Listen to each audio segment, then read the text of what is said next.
Sabe, cara, eu tenho 28 anos de idade, 28 anos de igreja.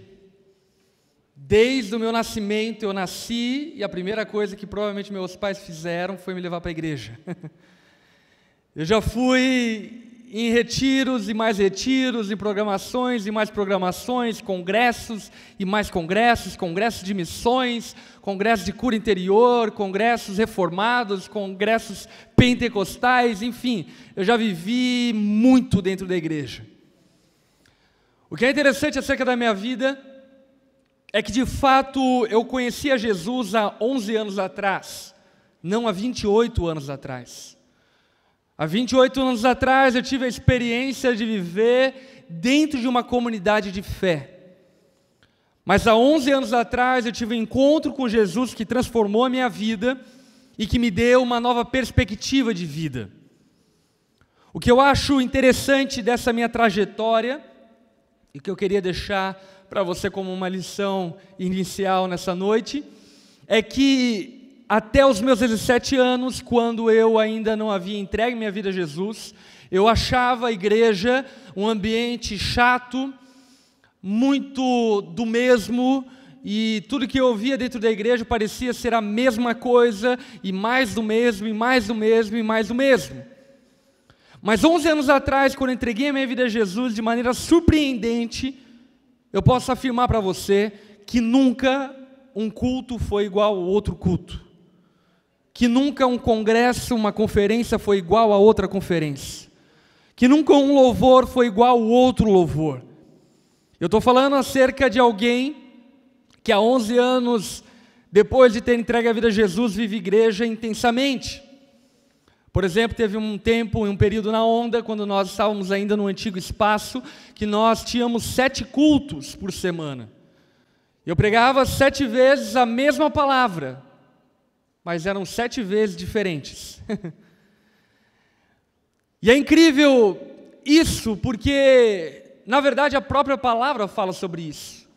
A palavra fala que a letra mata, mas o Espírito vivifica.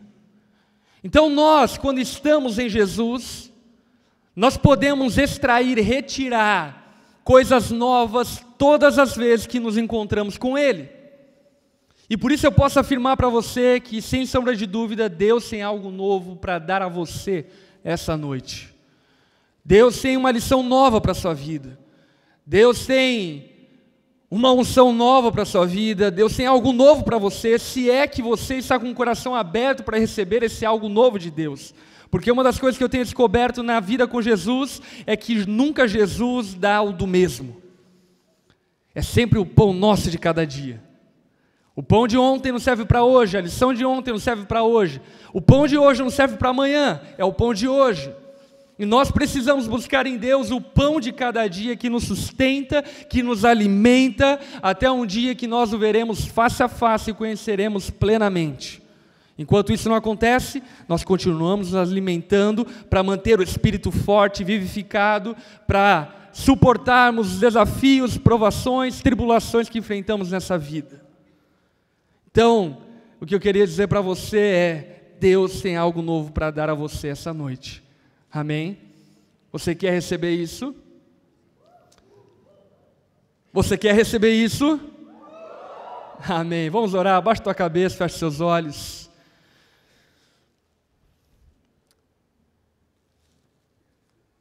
Enquanto eu oro, existe uma prática na igreja, e é uma prática que é carregada desde a igreja primitiva, que é a prática da concordância. Se você deseja isso acontecer em você, aí junto com Deus, você não precisa falar em voz alta, mas não apenas receba uma oração, ore junto, peça junto, clame junto, porque se a oração de um justo tem poder, a oração de muitos justos é muito mais poderosa. Vamos orar? Jesus, nós estamos aqui buscando a Tua presença. Desejamos, ó Pai, algo novo, porque a Tua palavra mesmo diz que quando nós estamos em Ti, o Senhor tem novas todas as coisas, todos os dias. O Senhor tem misericórdias novas, o Senhor tem graças novas. E nós clamamos a Ti, ó Pai, que de uma maneira coletiva, o Senhor nos oriente. mas de uma maneira pessoal o Senhor nos ministre. Que o Senhor, ó Pai, nessa noite possa curar feridas que talvez muitos aqui carregam e que não encontram cura em nenhum outro lugar. Que o Senhor nessa noite possa dar respostas que muitos fazem essas perguntas. Que nessa noite, ó Pai, possamos ser de fato a manifestação da Tua presença e de uma maneira poderosa possamos ouvir a Tua palavra, sermos instruídos por meio dela, para recebermos renovo, orientação, governo da Tua parte para a nossa vida, porque nós queremos absolutamente tudo que o Senhor tem para nós. Por isso, Pai, fala conosco, Jesus. Espírito Santo, ministra no nosso coração. Pai, tenha misericórdia de nós e alcança-nos com a Tua graça. Nós oramos e clamamos dessa forma, no nome de Jesus. Amém. Amém? Nós estamos no tema Roi. Quantos aqui têm acompanhado todo o tema? Tem sido fantástico falar sobre o que temos falado. O que temos entendido de Deus é que Cantares, Cântico dos Cânticos, os Cânticos de Salomão, não são apenas textos que demonstram e falam acerca de uma relação amorosa entre Salomão e Sulamita, mas é um texto profético que aponta para a igreja, é um texto profético que aponta para mim e para você no relacionamento com Deus. E talvez você fique pensando, Lipão, de onde você tirou essa ideia? Primeira coisa que eu quero falar para você acerca disso é que eu tirei essa ideia da própria palavra. A palavra, ela dá ferramenta suficiente para que se chegue a essa conclusão a partir de argumentos lógicos e teológicos. Segundo, se não bastasse, enfim, existem alguns teólogos, por exemplo, como João Calvino, que entendia Cantares, o Cântico dos Cânticos, da mesma forma como nós estamos tratando aqui. Ou outros rabinos e rabinos hebreus que também entendiam da mesma forma, que aquele texto não se tratava de Salomão e Sulamita, e Salomão dando uma lição de casamento. Até porque, venhamos e convenhamos, se tem uma pessoa que não tem autoridade para dar lição de casamento, é Salomão. Salomão tinha 700 esposas e 300 concubinas. Então, aquele texto não é um texto que fala sobre necessariamente casamento. Ele está falando profeticamente sobre uma relação entre o Deus, Criador dos céus e da terra, e da sua criatura. Ele está falando sobre o Deus onipotente, onipresente, onisciente, com a sua Israel, que no Novo Testamento ganha um novo nome, a igreja de Jesus, a noiva de Jesus. Então esse texto está falando sobre mim e sobre você. Eu só queria reiterar isso para que você então pudesse se apropriar dele como lição para a sua vida. Olhe para quem está ao teu lado, diga isso, esse texto está falando sobre você.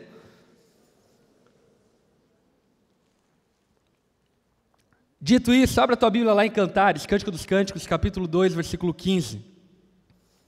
Cântico dos Cânticos 2, 15.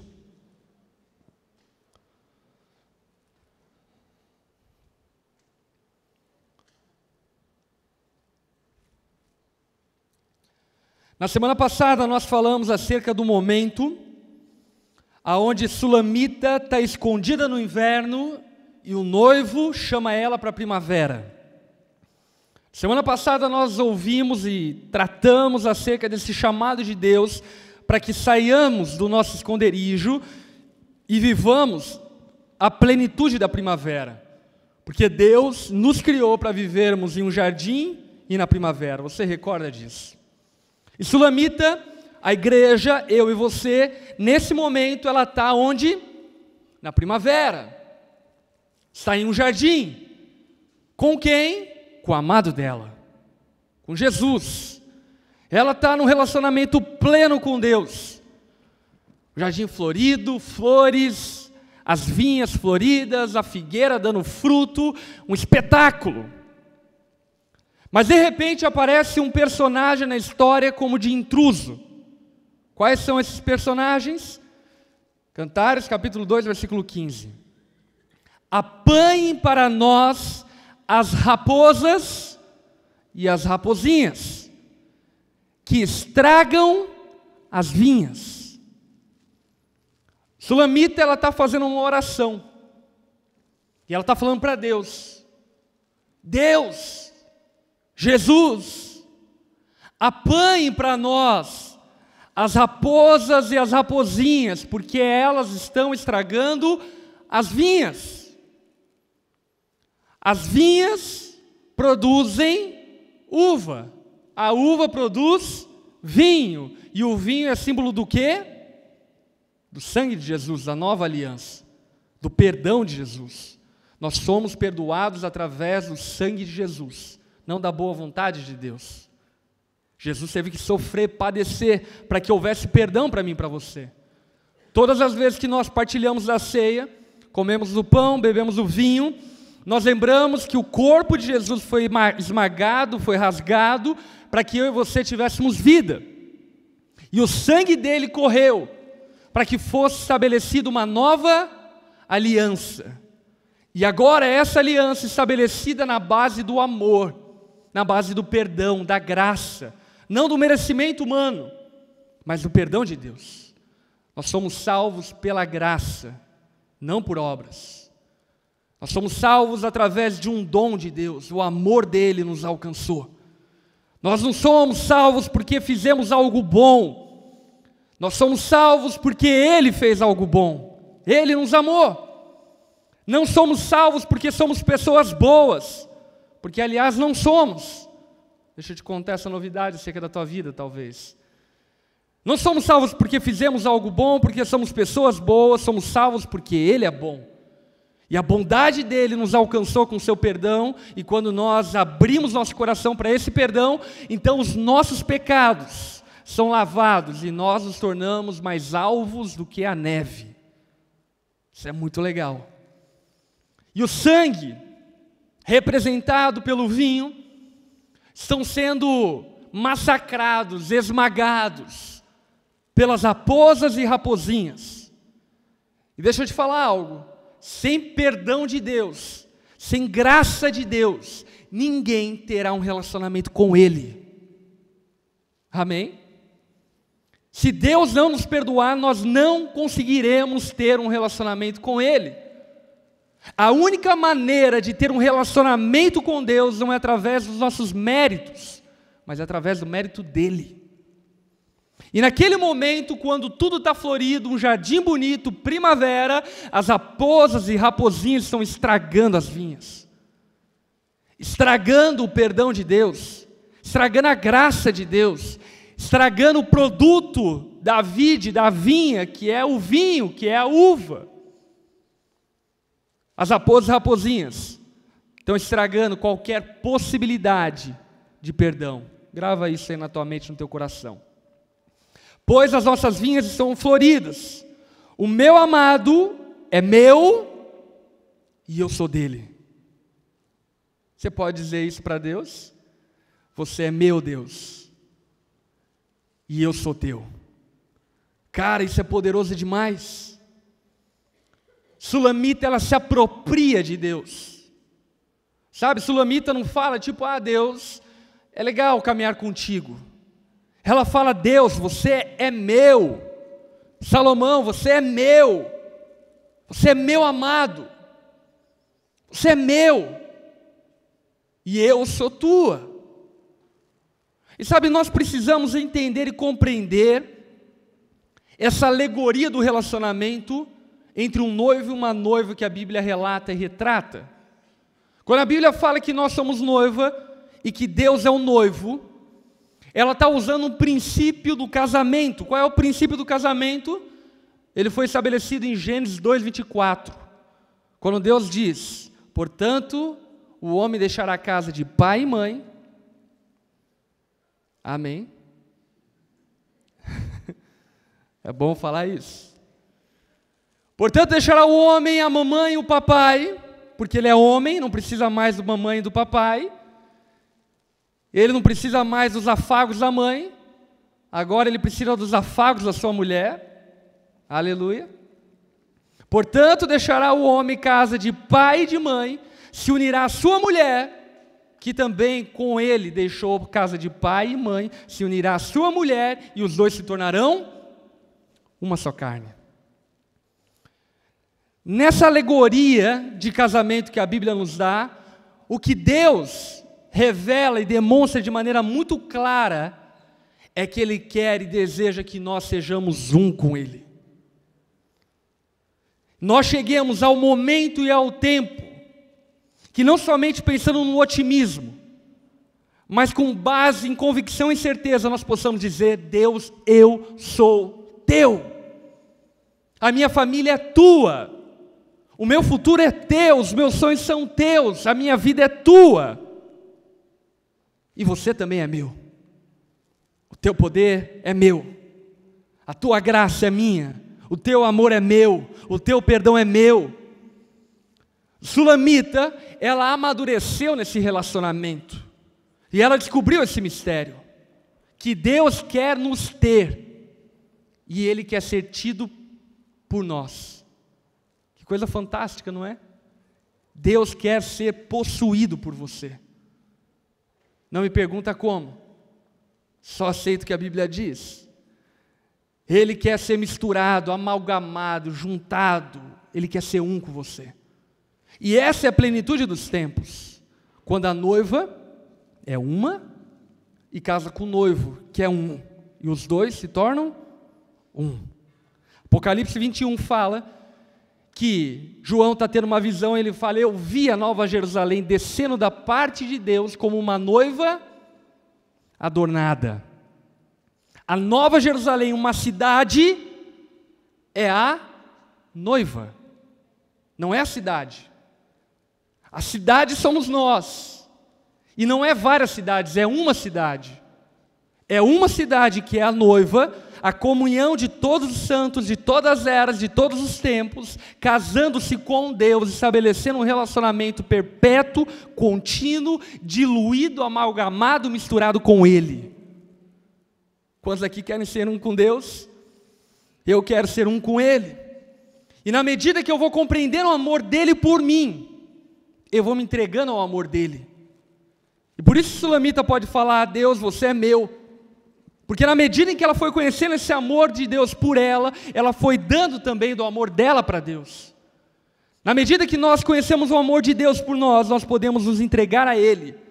E ela diz de maneira muito clara, muito aberta: o meu amado é meu e eu sou dele. Ele pastoreia entre os lírios. Então ela diz: volte, amado meu. Antes que rompa o dia, fujam as sombras, seja como a gazela ou como o cervo novo nas colinas escarpadas. Existem outras traduções bíblicas que não chamam de colinas escarpadas, mas chama de colinas da separação. E Sulamita, então, ela encerra essa oração dizendo: volte, amado meu. Volte, amado meu. Volte para mim. Saia das colinas da separação e vem ter um relacionamento comigo. O que esse texto quer dizer? Muitas coisas. E uma delas é que nós podemos ser passados do inverno, da sequidão, do gelo, da frieza com Deus, termos entrado na primavera, termos entrado em um jardim, e ainda assim, nesse jardim, nessa primavera, as raposas e raposinhas podem destruir o teu relacionamento com Deus. Eu já vi muita gente que passou pelo teste do tempo da corrida cristã, passou pelo inverno, passou pelo deserto, estabeleceu um relacionamento profundo e íntimo com Deus, mas que de repente perdeu tudo isso. De repente o encanto foi embora. De repente a vinha foi destruída. De repente todas aquelas revelações, todos aqueles sentimentos foram embora. Se perderam, acabou. E sabe, isso é algo muito sério. Acabou porque houveram raposas e raposinhas que destruíram a vinha. A Bíblia nos exorta e nos orienta e nos diz que nós devemos ter cuidados. Devemos ter cuidado, porque nós estamos sendo cercados por Satanás, que é como um leão que ruge ao nosso derredor, pronto para nos devorar. A Bíblia nos orienta dizendo que nós devemos entender que a nossa luta não é contra a carne, mas é contra principados e potestades. Existem sistemas malignos que querem nos afastar de Deus. Jesus, coincidentemente, quando ele está esperando a cruz, ele vai para o monte para orar com os seus discípulos. E ele chega naquele monte, um jardim chamado Jardim Getsêmani, e naquele jardim, Jesus olha para os discípulos e diz o que a eles? Vigiai e orai. Vigiai e orai. Porque o espírito é pronto, mas a carne é fraca. Por isso, sejam vigilantes. Percebam, vejam ao redor de vocês, percebam os movimentos malignos ao seu redor. Vigiai e orai.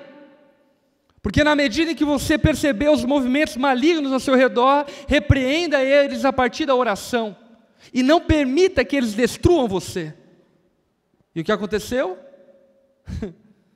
Eles dormiram. E de fato, o leão que estava ao redor rugindo, não só rugiu, mas devorou todos eles.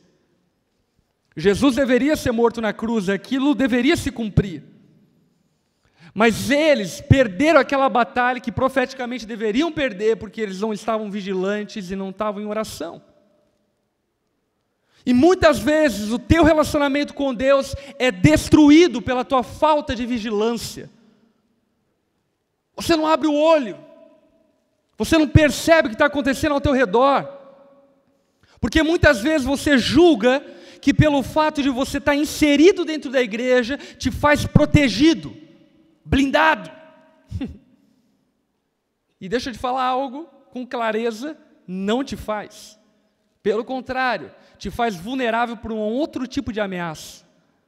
A Bíblia diz que seria inserido no meio da igreja lobos, falsos profetas travestidos de ovelhas, que enganariam e torceriam a palavra para enganar as ovelhas. Então o que eu quero dizer é que quando convertido e viver um relacionamento com Deus, você não somente sofre a ameaça do mundo, agora você também sofre a ameaça dentro da própria igreja. Pessoas ao teu redor, que muitas vezes, talvez a sua ignorância, são usadas por Satanás para te derrubar, para te deprimir. E talvez pela ignorância, não porque deseja fazer isso, mas ignorantemente são usadas por Satanás para tal. E aí talvez você pense, Lipão, então a gente precisa arrancar o lobo do meio das ovelhas? E esse é um pensamento típico de Pedro. Vamos passar espada na galera. Não, a Bíblia diz que nós devemos esperar os últimos dias, porque nos últimos dias separarão o joio do trigo. O que nós devemos fazer é vigiai e orai. Abra teu olho. Perceba o que tem roubado o teu relacionamento com Deus. Não seja infantil, não seja imaturo. A Bíblia diz que nós devemos ser como criança, não devemos ser crianças. Amém? Devemos ter o espírito de criança, mas não sermos infantis. E muitos de nós, em nome de uma não religiosidade, acaba sendo infantil e trazendo para dentro de casa raposas e raposinhas que destroem a sua casa. Por falta de percepção, por falta de observação, por falta de vigilância. Por exemplo, muitos filhos são entregues à pornografia, por quê? Porque muitos pais não cuidaram com quais filmes assistiram junto com os filhos. E destravou o desejo por pornografia. Quantos pais, de uma maneira, enfim, involuntária, ingênua, por exemplo, assistindo um filme com a família, deixam cenas de sexo explícito aparecer para os filhos. O que é isso? Raposas e raposinhas. Quantas vezes nós somos embalados por músicas que contaminam a nossa alma, contaminam a nossa casa, contaminam a nossa vida, e nós não percebemos isso? Por exemplo, tem uma música que está tocando direto aí do Wesley Safadão, que ele conta lá a história de uma amante, e como é essa música mesmo? Estou tentando rebobinar aqui na minha mente, nossa. Estou tentando relembrar aqui na minha mente, mas ele conta a história de uma amante, era o amor da vida dele, e o amor acabou, e aí ele fala que vai ter um casinho com ela, e um casinho com a mulher de cima, com a vizinha do lado, enfim. Como que é essa música? Você partiu meu coração, ai meu coração. E sabe, uma música bonita, cara, uma música legalzinha, não é? Tipo, nossa, você partiu meu coração, que fofo. Que bonitinho. Mas, na verdade, essa música, ela está cantando e ela está proferindo, ela está falando palavras a respeito de adultério, a respeito de traição, a respeito de relacionamentos poligâmicos. E eu não quero ser religioso e falar para você, não ouça. O que eu quero que você perceba é que você precisa ser vigilante com aquilo que você ouve. Que você precisa ser vigilante com aquilo que você vê. Sabe, porque muitas vezes as raposas e raposinhas estão entrando dentro da tua vida, estragando o teu relacionamento com Deus, e você pensa que é culpa de Deus. Você pensa que é culpa do teu líder de grupo pequeno. Pensa que é culpa do outro. Mas na verdade você não percebe que você deu liberdade para as raposas e raposinhas destruírem o teu relacionamento com Deus. E quanta gente é destruída por isso, cara? Destruída por indisciplina. Não consegue se disciplinar para ler a Bíblia. Isso é uma raposa, é uma raposinha que destrói o teu relacionamento com Deus. Se você não conhecer a palavra, você não vai conhecer o Deus da palavra. Quanta gente é destruído por causa da falta de temor na sua vida, vive perigosamente. E esse viver perigosamente te coloca em ameaças a todo momento, até um dia que você cai. Porque, aliás, a própria palavra diz, aquele que está em pé, cuide para que não caia, porque só cai quem está em pé. E muitos se colocam nessa posição. Essa posição de ser tocado, afligido por pecados, por pensamentos. Quanta gente é dominada por pensamentos destrutivos. A Bíblia diz para nós pensarmos nas coisas do alto. Salomão, na sabedoria dele, diz que nós somos o que pensamos. Você está vendo o poder do que você pensa, cara? Se você pensar, como o Caleb mesmo estava falando hoje na ministração, se você pensar na perspectiva do céu, você será alguém que vive o céu. Mas se você pensar na perspectiva da carne, você será alguém que vive a carne. Os teus pensamentos podem ser raposas e raposinhas. Quanta gente é dominado pelos seus pensamentos. Ah, eu acho que a minha discipuladora não gosta de mim. Quem disse? Ela pode até não gostar, mas enquanto isso não sair da boca dela, não queira você agir pela fé em relação a isso. E sabe, esses pensamentos vão destruindo, vão corroendo a sua vida. E você não percebe, mas tudo isso são raposas e raposinhas que destroem o seu relacionamento com Deus. Quantas pessoas começam a ser destruídas por causa de um espírito azedo? Entenda uma coisa, senso crítico é uma coisa, azedume é outra coisa. O senso crítico ouve tudo, retém o que é bom e joga fora o que não presta. O azedo, tudo que ele ouve, precisa primeiro passar pelo crivo dos seus pensamentos, das suas ideias, das suas filosofias. E, obviamente, tudo que ele ouve, por causa do seu orgulho, presunção e arrogância, nunca é suficiente para ele. E isso destrói o teu relacionamento com Deus. Porque te rouba a liberdade do relacionamento com Deus. Vícios, hábitos pecaminosos, comportamentos destrutivos. Sabia que é destrutivo você dormir mais do que precisa por dia? Assim, da mesma forma que é destrutivo você dormir menos do que precisa. Você precisa dormir o suficiente. E isso estraga teu relacionamento com Deus. Sedentarismo estraga teu relacionamento com Deus. Talvez você pense, mas Lipão, mas o que tem a ver o meu físico com Deus? Tudo, porque Deus habita no teu físico, tem tudo a ver. O teu sedentarismo te impede de viver um relacionamento com Deus, tua preguiça, e tudo isso são raposas e raposinhas que vão te destruindo por dentro, te corroendo por dentro, e você não percebe muitas vezes. Graças a Deus, que Sulamita, antes que escurecesse o dia, ela clamou e orou, dizendo: amado, volta para mim. Eu preciso que você apanhe para nós as raposas e raposinhas que estão destruindo o nosso relacionamento. Sabe, talvez Deus separou essa noite na tua vida para que você perceba algumas coisas que têm destruído o teu relacionamento com Ele. E nessa noite você faça uma oração sincera a Deus, dizendo: Deus, eu quero novamente ter um relacionamento contigo. Apanhe para mim as raposas e raposinhas que têm destruído o meu relacionamento contigo. Senhor, me dá domínio sobre os meus pensamentos, me dá domínio sobre os meus comportamentos, me dá domínio sobre as minhas atitudes. Talvez essa noite seja uma noite de arrependimento de pecados, porque acredite você ou não, mas os teus pecados te afastam de Deus. Os teus pecados são raposas que destroem o teu relacionamento com Deus. Se confessarmos nossos pecados, Ele é fiel e justo para nos perdoar, mas se não houver confissão, arrependimento, quebrantamento, não existe perdão. Deus, Ele quer ter um relacionamento pleno, num jardim, numa primavera com você, mas existem inimigos reais ao teu redor, que você precisa perceber.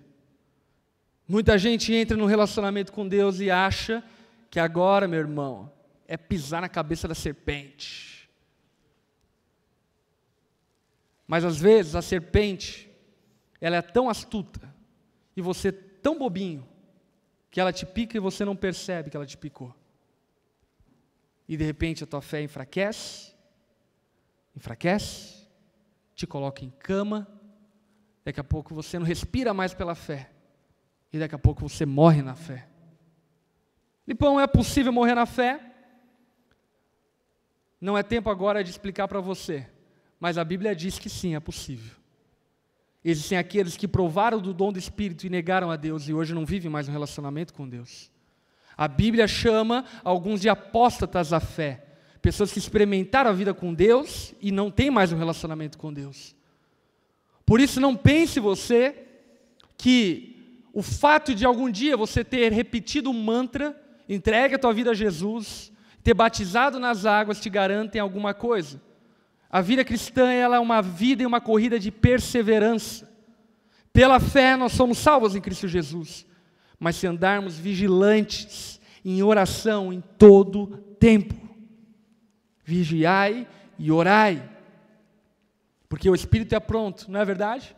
Nossa, o Espírito quer fazer vigília de oração, quer evangelizar todo mundo, quer mudar o mundo, mas a carne é fraca.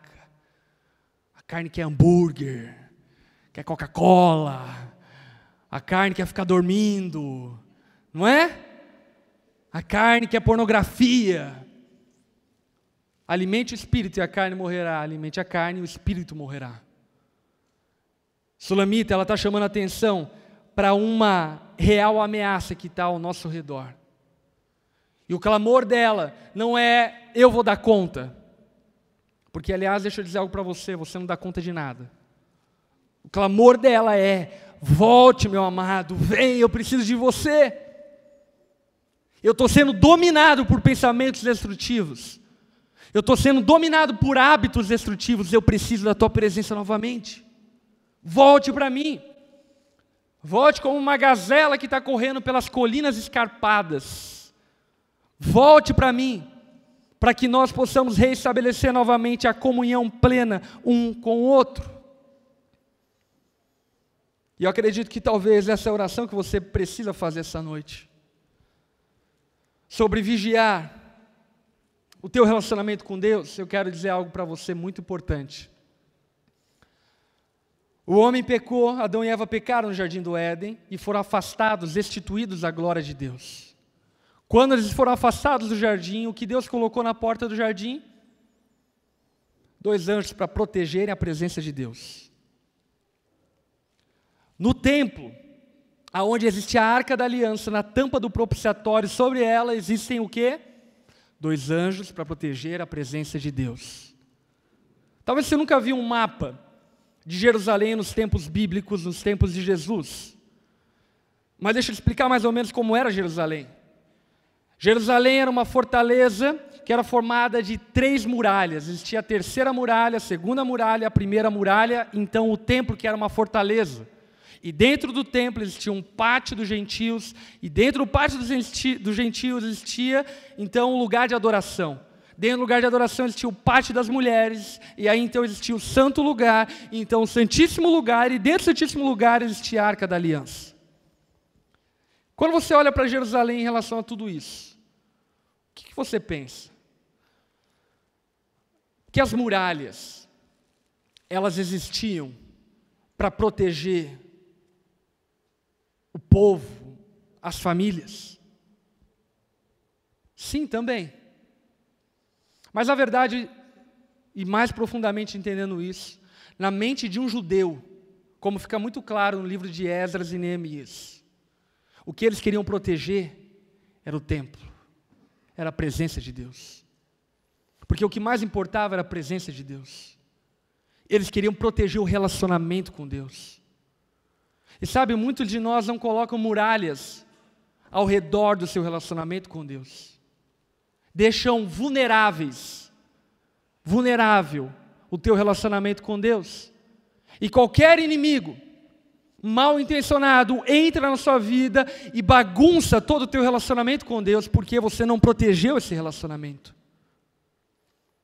Você precisa proteger o teu relacionamento com Deus. Amém? Você precisa proteger a presença de Deus na tua casa, cara. De que forma você protege? Estabelecendo hábitos saudáveis, estabelecendo uma agenda saudável, estabelecendo uma rotina saudável. Ah, Lipão, mas isso não é espiritual. Mas não estou falando que é só espiritual, não. O mundo natural toca no mundo espiritual. Se você não proteger no mundo natural, você não está protegido no mundo espiritual. Você precisa proteger naturalmente a tua casa. Pais, vocês precisam proteger teus filhos. Muitos filhos, inclusive vocês, foram devassos na tua adolescência, na tua juventude, porque não foram protegidos. Pais que permitem um filho adolescente dormir com a namorada dele na cama, dele, lá na casa dele. Mas você acha que eles vão estar brincando de amarelinha? O que você está dando ao seu filho é legalidade para que ele caia no pecado. Ah, Lipão, mas só que isso é escolha dele. Ok, mas enquanto ele estiver sob a tua autoridade, você responde por ele. Isso é tua responsabilidade. A escolha dele é da porta para fora, da porta para dentro é tua. E você precisa se posicionar como guardião da presença de Deus na tua casa. Não deixe entrar qualquer coisa na tua casa. Não seja como banana de Adão, que a mulher dele vai lá e traz o fruto pecaminoso para dentro de casa e fala, amor, quer comer? E ele olha, tipo, banana, eu quero. E os dois comem. Não seja trouxa, não seja pitoco, não seja infantil, não seja imaturo, proteja a presença de Deus na sua casa. Proteja o seu celular, o seu computador contra divulgações ilícitas. Proteja a sua vida moral. Proteja a sua vida financeira. Proteja a presença de Deus na sua vida para que nada destrua o teu relacionamento com Deus. Porque Ele é o bem, com certeza, mais precioso que você precisa ter e que você pode ter. Olhando para esse texto, a última lição que eu queria deixar com vocês é que o clamor de Sulamita, ele é fantástico. Ela ora pedindo ao amado, presta atenção, ela ora pedindo ao amado, para quem ela pede? Para Deus. Ela pede orando para Deus, o amado dela, que ele deveria apanhar as raposas e raposinhas. Não expulsar, mas apanhar. Isso é muito poderoso, cara. Porque a oração de Sulamita é: Deus, exerça domínio e autoridade sobre aquilo que rouba o meu relacionamento contigo. Muitas vezes nós queremos ter novos hábitos. De que forma? Tirando apenas os velhos hábitos. Vai ficar um espaço aberto. E casa vazia, meu irmão, o diabo ama. Você não apenas precisa tirar velhos hábitos, você precisa colocar novos hábitos. Você não pode apenas parar de fazer coisas erradas, você precisa começar a fazer coisas certas. Você não pode apenas proibir e ser um juiz na tua casa, você precisa fazer algo novo na sua casa. Ok, Lipão, hoje ouvindo você, eu pensei, cheguei à conclusão que uma coisa que atrapalha a minha família, a minha casa, são as músicas que escutamos, então não vamos mais ouvir música. Nossa, que ambiente chato, velho. Coloque uma música produtiva na sua casa. Simples. Não apenas tire o que é velho, coloque o que é novo, coloque o que é bom. Sabe, não arranque prazeres da carne apenas, coloque prazeres do Espírito. Não apenas pare de pecar, comece a buscar a Deus. Sabe, nessa coisa de substituir prazeres, você vai descobrir que as coisas de Deus são muito melhores. E além do mais, você vai perceber que você vai proteger a tua casa. Eu gosto do apóstolo Paulo quando ele diz o seguinte: não vos embriagueis com o vinho, que leva à libertinagem, mas embriagai-vos pelo Espírito, que leva à liberdade. O que Paulo está falando? Tem um prazer que destrói, que desmorona, que corrói, que é o vinho, que é o descontrole com a bebida, que é o descontrole com aquilo que pode te entorpecer, tirar a sobriedade. Não se deixe embriagar por isso. Mas o que ele diz? Embriague-se pelo Espírito. Meu irmão, você tem problema com álcool? Sobe um monte para orar. E fica muito louco do monte lá. Sabe? Sobe lá a hora, vira cambalhota, faz o que quiser, fica muito louco. Mas não apenas pare de fazer o que é errado, comece a fazer o que é certo. Comece a fazer o que é bom. Exerça domínio sobre aquilo que tem roubado, usurpado o teu relacionamento com Deus. Exerça controle sobre aquilo que tem roubado o teu relacionamento com Deus. Ah, Lipão, mas eu não consigo. Se você fala isso, você ofende o Espírito Santo. Porque a palavra diz que um fruto do Espírito, uma manifestação do Espírito em nós é o domínio próprio. Você é dado à preguiça porque você se deixa ser dado à preguiça. Você é dado aos vícios porque você se permite ser um viciado.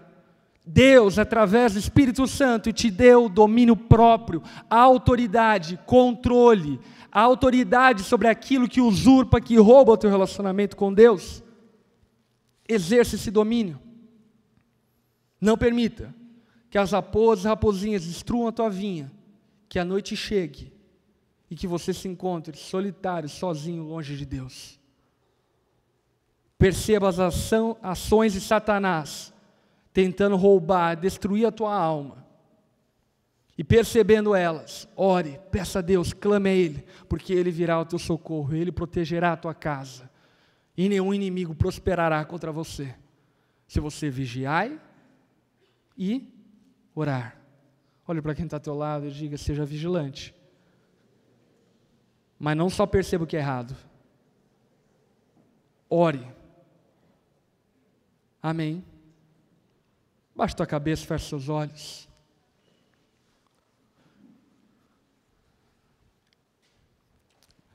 Eu sinto de Deus, de uma maneira bem clara, que existem pessoas aqui que já tiveram um relacionamento pleno, abundante, florido, gracioso, bom com Deus. mas por conta de descuidos do passado, por conta de falta de vigilância, falta de oração, se deixaram ser dominadas, se deixaram ser atrapalhadas por raposas e raposinhas que destruíram o teu relacionamento com Deus. Eu creio que Deus separou essa noite para restabelecer aquilo que foi perdido, para dominar as raposas e raposinhas que destruíram o teu relacionamento com Ele. Seja essas raposas e raposinhas, pensamentos, vícios, indisciplina, amizades espúrias, relacionamentos pecaminosos, atitudes pecaminosas. Deus hoje quer restituir um relacionamento contigo. A noite ainda não chegou, ainda é tempo de restabelecer aquilo que foi perdido. Talvez você ache que nunca vai voltar a ser como era. Deixa eu dizer algo para você. A glória da segunda casa é maior, é melhor do que a glória da primeira casa. Deus tem algo tão bom, tão excelente quanto foi um dia.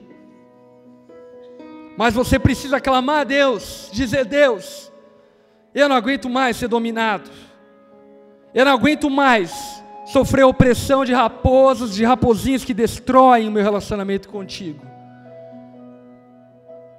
Eu quero que você domine, apanhe elas. Eu não quero perder meu relacionamento contigo por nada. Se você sente de Deus atração, sente que Ele tem te chamado para ter um relacionamento com Ele, profundo, íntimo, real como foi um dia, e nessa noite você quer clamar junto comigo, para que Jesus intervenha nos inimigos que têm dominado o seu relacionamento com Ele, destruído o seu relacionamento com Ele, eu quero orar por você. Se você é essa pessoa, fique em pé no seu lugar, numa atitude de um discípulo de Jesus, sabe? Eu sou do meu amado e Ele é meu. Eu entreguei minha vida a Jesus. Ela é dele, ela pertence a Ele. Ela não é mais minha. Ele é meu. Porque eu sou dele, Ele é meu também. Não aceite perder o que Deus tem para você. Não aceite a pensar que aquilo que você viveu com Deus são memórias do passado. Deus tem algo novo para você, é hoje. O que foi perdido lá atrás está sendo restituído hoje. No nome de Jesus, Ele está restabelecendo um relacionamento contigo hoje. Eu quero pedir ajuda das pessoas que estão perto desses, para ficarem em pé e imporem a mão sobre eles. Nós juntos vamos clamar a Deus, em amor, clamando por misericórdia e graça, para que hoje seja o marco do exercício da autoridade e do domínio, para que eles venham a sentir o que sentiam um dia, para que eles venham a ter o que tiveram um dia.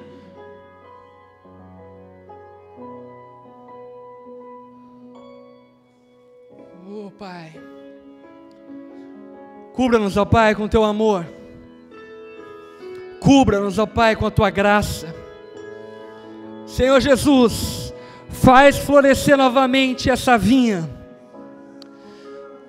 faz florescer novamente, ó Pai, a vinha, para que o fruto da vide possa chegar até nós, o Teu perdão possa nos alcançar. Tenha misericórdia, ó Pai, de cada um dos meus irmãos. Eu sei, ó Pai, que a Tua graça e a Tua bondade extrapolam os céus e a terra, e por isso, Pai, nós clamamos a Ti, que a Tua bondade os alcance. Quebranta, ó Pai, tira toda a dureza de coração, arranque deles, ó Pai, tudo aquilo que é destrutivo, tudo aquilo que é permissivo, tudo aquilo que os afasta de Ti. Ajude-os, ó Pai, a exercerem domínio sobre os hábitos, desejos pecaminosos deles, para que eles possam viver novamente a plenitude que um dia viveram. Restabelece sobre eles, ó Pai, uma nova aliança. Restabelece sobre eles, ó Pai, um novo momento. Reerga as muralhas caídas. Espírito Santo, reerga as muralhas caídas. Os façam viver novamente a plenitude do relacionamento contigo, Pai. Tudo que foi roubado, tudo que foi usurpado, restitua sobre eles, ó Pai, 10 vezes mais. Restitua sobre eles, ó Pai, 10 vezes mais do que tudo aquilo que foi roubado. Que eles possam viver a partir de hoje os melhores momentos da vida deles. Nós oramos, ó Pai, dessa forma, clamamos a Ti, crendo que o Senhor, ó Pai, é poderoso para fazer isso e infinitamente mais do que tudo que pedimos ou pensamos. No nome de Jesus que nós oramos. Amém, amém. Dá um abraço nessa pessoa, abençoa a vida dela, diga a ela o quanto você a ama, o quanto ela é amada de Deus. Se ofereça para ajudar ela a restabelecer esse relacionamento.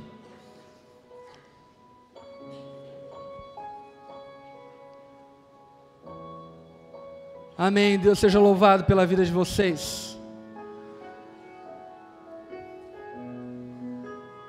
Por fim, deixa eu dizer algo a vocês.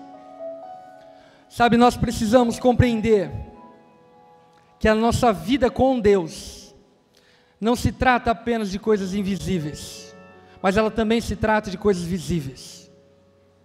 Amém? Nossa vida com Deus não se trata apenas de coisas intangíveis, mas ela se trata também de coisas tangíveis. Se você não ler a Bíblia que você tem, que você toca, que você vê, você não vai ter revelação de Deus. Se você não separar um tempo da sua agenda para orar e buscar a Deus, você não vai orar. Você precisa aprender a dominar o seu corpo, porque o seu espírito é pronto. E quando você dominar o seu corpo, tenha certeza, o Espírito de Deus exercerá domínio sobre o teu corpo, sobre a tua carne, enfraquecerá a tua carne até que ela morra por completo. Mas o que conversamos hoje não exige apenas uma atitude de misericórdia de Deus. Eu creio que Deus, a partir do que nós oramos hoje, estendeu perdão e uma nova chance para vocês. Quantos creem nisso? Mas isso não depende somente da chance que Ele nos dá, depende da nossa atitude a partir da chance que Ele nos deu. Lembra da mulher surpreendida em adultério? Jesus olha para ela e diz: vá e não peques mais. Você está perdoada, mulher, mas você tem uma nova chance de fazer diferente. Eu creio que Deus perdoou os pecados, falhas, erros, vacilos de todos nós, e não há mais condenação sobre nós hoje. Mas a partir de hoje, você precisa ter atitudes naturais a respeito daquilo que tem estragado o teu relacionamento com Deus. Você precisa ter atitudes reais, tangíveis, físicas, materiais, acerca daquilo que tem te afastado de Deus, para que então, nada mais possa estragar a tua vinha, e que você possa até a eternidade viver em um jardim, numa primavera plena. Amém? Olha para quem está ao teu lado, diga a essa pessoa: não deixe as raposas e raposinhas estragarem teu relacionamento com Deus. Amém. Deus abençoe cada um de vocês. Estamos juntos.